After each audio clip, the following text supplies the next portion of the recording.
Welcome back to 365 Unlimited. We are back with another episode, not an interview. We will be getting back to interviews here in no time. It's been a busy, hectic, uh, a lot of change going on in our lives. As you can tell, Gannon's not in here tonight. A lot of changes within our lives, starting our full-time jobs, moving across the United States, Gannon being down in Florida. But also on top of that, before we get going and everything, a warm welcome to our new addition, Carter Budenz. Just being able to bring him on, being a childhood friend growing up, going to the same high school, same university, same junior college, all of that. It's awesome. Everything comes full circle, and to have someone on here that I trust, someone that loves and breathes and dies by sports, just as much as Gannon and myself.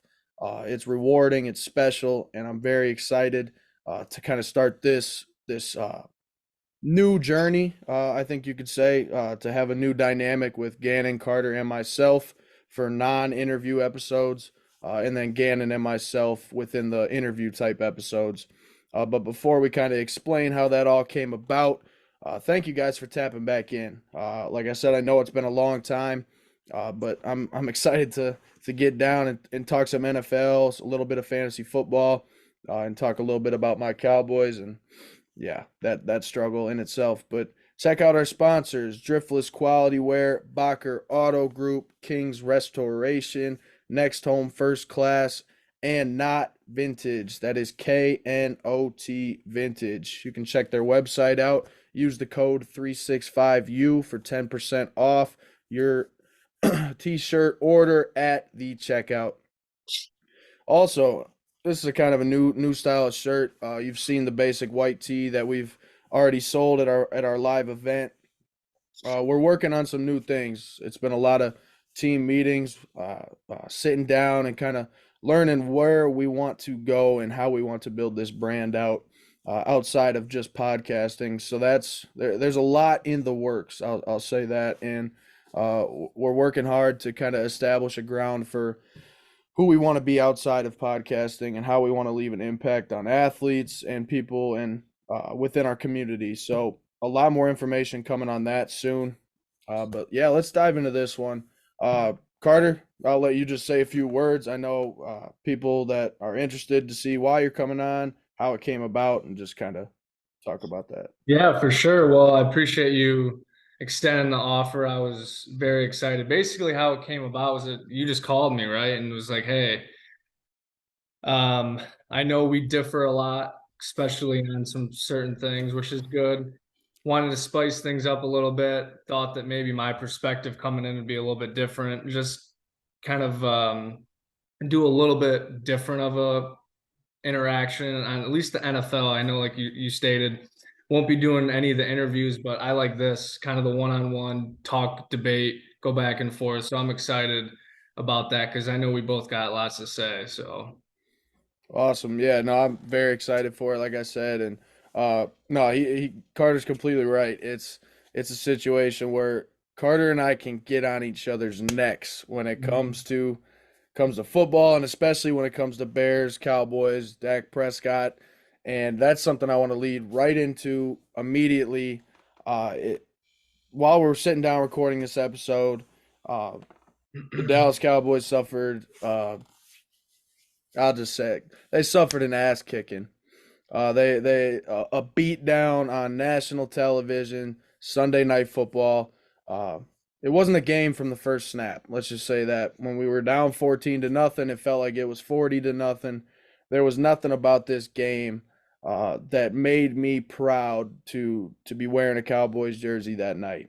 And I know you have a lot of thoughts and feelings, so I'm going to let you lay right into it, and I'll give you my perspective on what I think is going wrong. And I know we want to talk about Dak, so let's get into that. yeah, well, before I lay into Dak a little bit, I mean, going into this game, at least I didn't think it was going to be a whooping like it was. I thought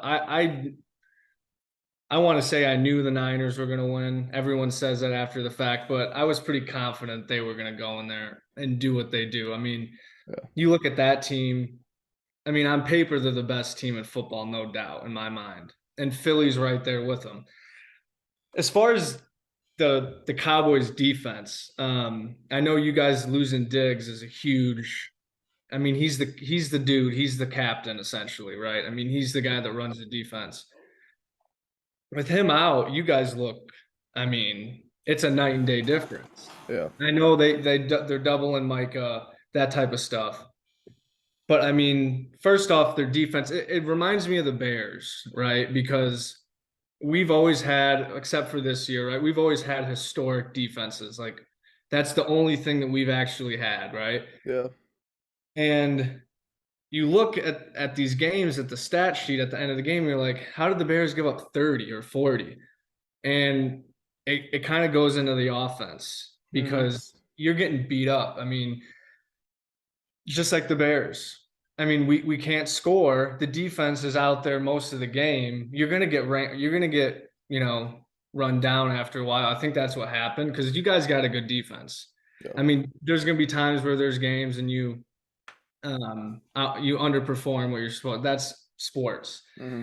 As far as Dak goes, I mean, dude, listen, I like Dak this isn't an attack on him, obviously.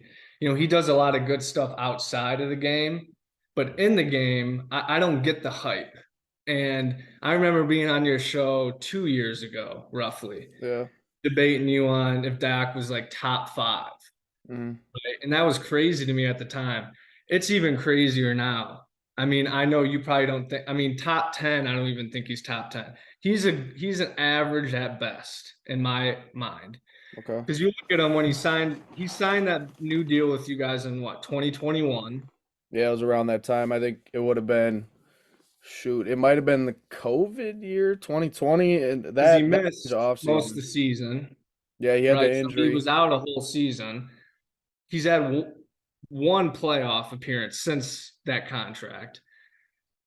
He's had, I think they said, a pick in every game. He's had like 33 interceptions. I mean, he leads the league in interceptions.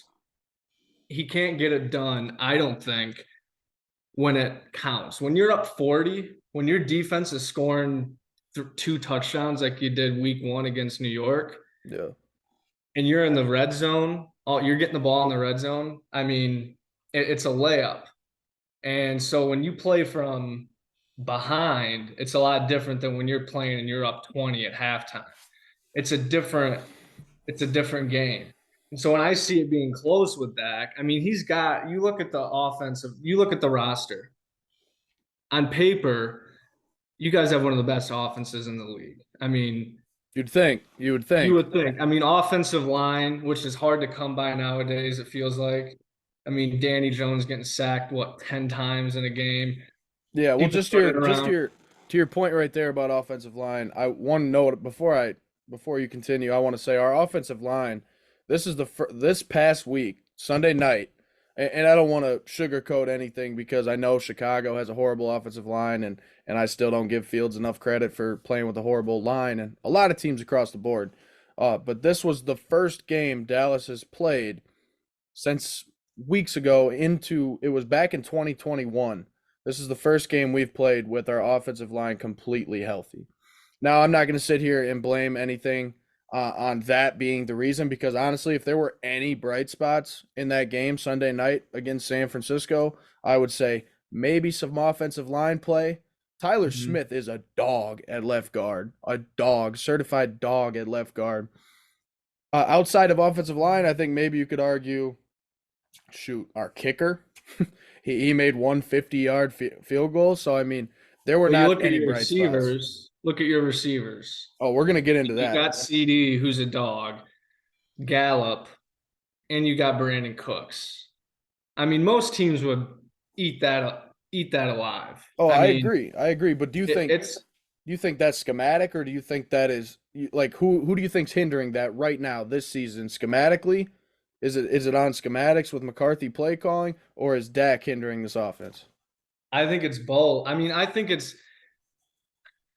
don't think you can say it's one person's fault. Yeah. But you look at Dak, okay, he had Jason Garrett, right? Yep. Now he has McCarthy. Who do you have? Kellen Moore? Yeah, Kellen Moore was the offensive coordinator. Kellen Moore, who was supposed to be this god, right? And what happened? I think there's a common denominator. Now, people have criticized McCarthy for his play calling for a while, right? I Yeah, mean, it's been a criticism for a while. it's been a criticism for a while, but for Dak, I mean, you've had three people in there. Hmm. I mean, what's at what point are the Cowboys? Because they're delusional. Let's be real. I mean, Cowboys fans, There are a lot of them. There are they're a lot of. delusional, just like Bears fans. They're the Yeah. same, and it's Well, like, I think every fan base will definitely have an ounce of delusional fans, but I think you could argue that Dallas probably has quite a bit more than a majority of teams. And I'm not going to sit here and defend that because I do think it is the case. However, I mean, I will admit, like, there are times where I'm completely biased. And that's like, for example, a player that I was biased on for years and years after the prime of his career, Zeke Elliott. I kept riding that wave of who he used to be, who he used to be. I think I've kind of adapted away from that and am less like that. Now, I want to ask you one question because this has been on my mind since probably I think I kind of started thinking about this Monday because I'll be honest with you, Sunday night the TV got turned off. I was pissed. Uh, blah blah blah. I'll give myself credit because I watched it till the last snap. I watched that clock run out, and I was not going to turn the TV off. That's just the type of fan I am. But let me ask you this, and I'm going to provide evidence as to why I believe I'm right in this case. Mhm. If Brock Purdy and Dak Prescott switched roles, they were on. If Dak was on the 49ers and Brock Purdy was on the Cowboys, that game would have not been any different. Not been any different. And I'd argue that the score would have been pretty much the damn same. And before you get into it, I want to say the reason I say that is there's no knock against Brock Purdy, right? I think he has came in and he has proved that he can be QB1 in this league. He is a guy who right now you could argue is a top 10 quarterback, a top 8 quarterback. He hasn't done anything wrong. The San Francisco 49ers are winning ball games. And yes, they are a juggernaut of a team on both sides of the ball respectively. Mhm. But here's the thing that gets me with Purdy, or even if we were to flip Dak onto the 49ers, I bet you right now there's at least 12 to 15 plays that I could go sit and watch the film, and even just watching it Sunday night, and I know you'll agree with this. A lot of those passing routes were wide open. Like I'm talking more specifically to a receiver called named Brandon Ayuk. Across the middle, these crossing routes, so much pre-snap First play of motions. the first second play of the game, they do that little out route or whatever. I think they motioned him over. He was wide open. Yeah, I mean, he was wide open. Here's what I'll say to that. I think that argument can be made for just about any quarterback. I mean, you could say, what would Fields look like on the Niners? yeah. I mean, I think you can here now. Here's my thing with Purdy. For the Niners last year, they went through three quarterbacks. They've had a quarterback problem for years. I mean, They've it's had a quarterback problem for years, and I think with Purdy, if Purdy didn't get hurt in the playoffs last year, they would have won. yeah, Now, if you watch film, or if you go back and watch the highlights, or you watch the live game with Brock Purdy, it's not these. He'll have some of them, but they're not these dump passes. Like, I no, mean, he's throwing dots, he is. and yeah, he's got good receivers. Obviously, he's got a great tight end, but some of these passes are like on the money. He's putting them in a spot where it's like, how does he make that throw? That's how I Yeah, look at him. I think he makes unbelievable. It's not like it's with all, and I think he's going to be an all-time great quarterback. I really okay. do because not. I mean, he does have a juggernaut of an offense and defense, but is that gonna? So you're gonna look at that and say, oh, he's not as good as he is. Oh, his team makes him look good. Yeah. No, and You know, I'm not gonna discredit him by any means because, like I said, I do at this point in time, I will sit and say that he's a top 10 quarterback in the NFL because, I mean, his numbers don't lie. The team's success doesn't lie, and I'm not gonna sit here and degrade the guy because he has a good defense and a good offense around him. If he performs, he performs. So credit to him. I think my way of explaining what I was trying to say was more so that I think if we would have put, let's just say, let's keep Purdy on the 49ers, but I think if you put any quarterback, any starting caliber type of quarterback in the Cowboys offense this past Sunday night, I'm not saying they would have performed better. Uh, maybe performed better in the sense of not throwing three picks because I think two of Dak's interceptions were just horrible throws. The Uh, other one was tipped. One of them was Right? tipped, and you could argue that it was thrown into tight coverage in itself. But the deep ball that was thrown, like I've seen That so was many people. terrible. It was a white flag. It was a white flag. It was literally us sitting there saying, "We're done. We're done. We don't care. We're gonna take a shot right here." And I know there's a safety over the top. It was a white flag throw. Dak quit. He quit. Well, because bro, look at this. Hear me out on this then. The last two or three playoffs, they've knocked you out every year. They have. I'm They getting damn they do the pissed same about it. thing with Green Bay, bro. Right? Everyone talks about the weather, right? The frozen tundra. Yeah, They come from California. They come to the frozen tundra in December yeah, or January, whatever it is, and they whooped the Packers like both yeah. times, like 3 years in a row too. I think I want to Yeah. say. No, I remember that because I remember I mean, Gannon being a Packers fan, talking to him, like every time they're about to play the 49ers in the playoffs, I'm like, dude, you already know where this is going. And it's frustrating because that's what it's become with Dallas now. It's getting knocked out 2 years in a row. I think the biggest thing that frustrated me from this past weekend's loss is yes, we've lost to them twice in the playoffs. And I know it's a whole different stage, it's a bigger atmosphere. You're playing for something more. But Mhm. the last two times we've played them, man, these games have been close. They've They're not been going to put up 40 on you every time. no, they're not, and that's something that I think is going to take this game a little bit out of proportion. And I'm not going to say it's going to take it a lot out of proportion because Dallas got their teeth kicked in, and this was not only a statement win for the 49ers, but it was a real kick in the teeth for Dallas to understand it. I mean, a lot of analysts, a lot of people have said that this was a measuring stick game for Dallas. It was how good are we, but and then how far are we apart?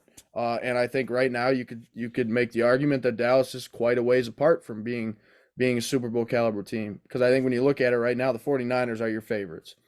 49ers, and then maybe on the AFC you look at Miami, Buffalo, and then back on the NFC side you could say Philly. But the NFC, I mean, the NFC's up in the air. At the end of the day, it's up in the air. I mean, you But got Case. Don't I mean KC's still there? I mean, yeah, the what? Let me AFC's ask you raw. this: what would Mahomes look like on the Cowboys? I will tell you right now. This is I truly believe this that if Mahomes was in that offense Sunday night, maybe we would have scored another touchdown, but we were losing that game regardless. And here's why: play calling and the way that we attacked that game schematically was absolutely freaking embarrassing. Mike McCarthy, it was literally almost coaching malpractice at the way he attacked this game from a schematic standpoint. Dude, I'm telling you, they ran one high safety this whole game and was begging us to take shots. I'm telling you, there were four receivers lined up and they were straight man the whole time. And yes, part of that's on Dak if some guys got open. I'm You not gotta gonna run the sit here. ball because you guys have been running the ball 20, 30 times a game. Yeah. You had And no run game. Pollard had what, like 30 yards? yeah. Well, and that's a whole different conversation as far as our running game goes because I still don't think our running game is going to be that effective if we don't have somebody that can supplement Pollard. There's not a guy, and I know Rico Dowdle has been a guy who has kind of been a bruiser a little bit and has come in and proved to be effective. But when has he really had to be effective when we're winning games by 30 points? So when he comes in and rushes for 7, 8 yards, it's because the defenses we're going up against don't care anymore. The game's over. We're up 30. Sure. So I said before the start of the season, Dallas needed to sign a guy like Leonard Fournette. We needed a guy to supplement Tony Pollard. We needed a guy who was, and I'm not You saying we had should have. Kareem Hunt. Kareem Hunt was available, and I'm not saying we should have kept Zeke, but Zeke was a guy who not only was your bruising back, and he didn't have to do much for us last year, but the difference he made on those third downs when he would come in and be our pass protector, give Dak a little bit more time to throw, and chip an edge rusher coming off the side. Like he's the type of guy that cleans up a guy like Nick Bosa, who Hmm. who gives Dak two more split seconds to make a quick read or a check down, and instead of taking a sack, we don't have someone right now that can pick up someone in pass protection.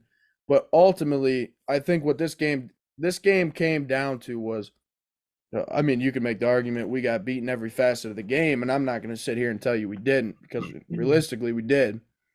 But my biggest issue was everyone's going to argue that this. See, I read something today, and it's damn facts. It's frustrating for me as a fan because at the end of the day, the quarterback takes all the blame, no matter what team you're on. And the Bears are a prime example of it. Justin Fields is going to be the only one who takes hate the rest of the season. You're Well, gonna, they work in both ways. They get too much credit when stuff goes right, and they get too much blame when it goes wrong. yeah, no, But that you're the leader of the team, right? At the end of the day, like people always say, defense wins championships, but you gotta score to win in the NFL.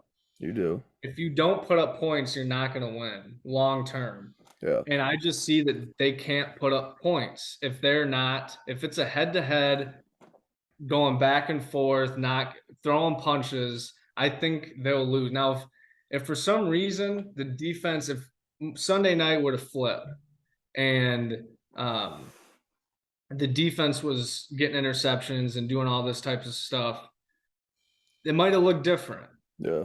because the defense sets up a lot of your guys' offense. No, it does, and you're 100% right. And that's part of the issue was having a top tier, so-called top tier defense, not being able to create turnovers and not be able to stop that team. Yes, that's where it started. Our defense got gashed all game, and I think to me, in my eyes, it was we got completely outclassed, outcoached, and to keep it real, I mean, it looked like puppies versus dogs. Like it looked like kids versus men. We walked into that, and I typically defend the Cowboys a lot, but everything that happened in this game, I realized I was going to have to take it this week as a fan. I was going to have to eat it because we're a ways away. We're a ways away. But when it comes to the West Coast offense and how we're running it, I don't think a lot of people really realize how prevalent it truly, bits and pieces of it are within the NFL. Miami Dolphins, San Francisco 49ers, there are bits and pieces of the West Coast offense integrated into their system. Now, truly think about it. Everyone sits there and talks about how the reason we're running this West Coast offense is to kind of to allow Dak not to have to take shots or put him in a position to not throw interceptions.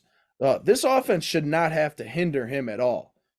The whole purpose of the West Coast offense is for him to get the ball out quicker. It's quicker passes, it's simpler routes, and pushing the ball upfield at a simpler rate. Now, my thing is we're not running it correctly with the personnel we have, and the schematics behind it are not there. We have CD Lamb, right?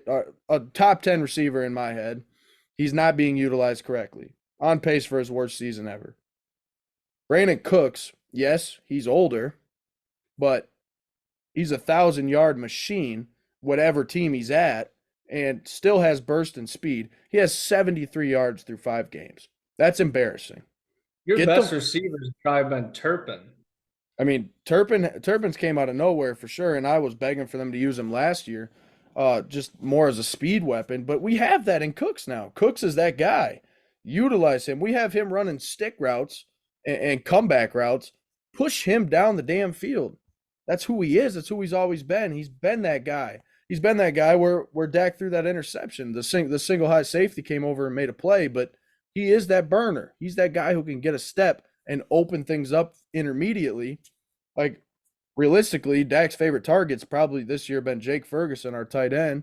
Uh, I mean, yes, the offense we haven't seen enough of the offense. Truly, the red zone offense is putrid. All of that, but all in all, yeah. I mean, I think it comes down to coaching. Dak needs to take the heat for that game because he got outperformed completely.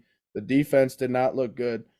All in all, I just need to see a bounce back week, or there's a lot of bad things coming, but we'll bounce back. But we got a couple minutes before we wrap this one up. So if you want to just talk about some key players you've seen in fantasy this year that you like when it comes to fantasy football. Yeah, well, I didn't think that A Chain would come out like he is. Yeah.